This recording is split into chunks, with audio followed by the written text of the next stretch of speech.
علیکم و سلام جون جناب قاضی. سعدمند طرفات خیرتی انشالله خودت خوب هستی؟ اندیبالات خوب هستن؟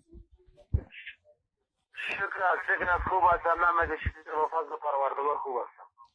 میگم خبر جدید برام بده. خبر جدید همیز مبدین جون که در رای تنگی آمده بودن دیار الا کرده بودن تا آنوه تانگشان آمده بود.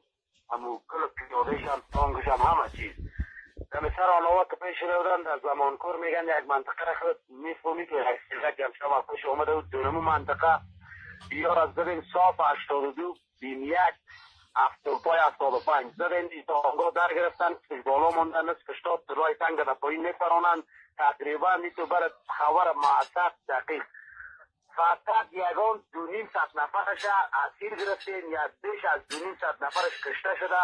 یگان 100 تا تانگشان هم گرفتین دیگه در گرفته تانگاشان که زدین.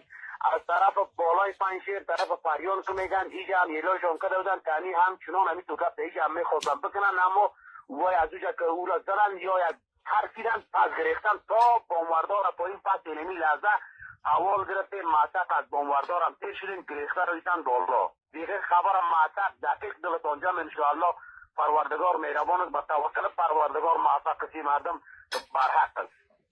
زنده باشی، سلامت باشی. تشکر از احوالت. دیگه من در دقیقات نیم ساعت بعد برات زنگ میزنم. دیگه بخیر باشی. وقت نمیگیرم. دوستایت سلام میگی ان شاء الله احوالت میگیرم.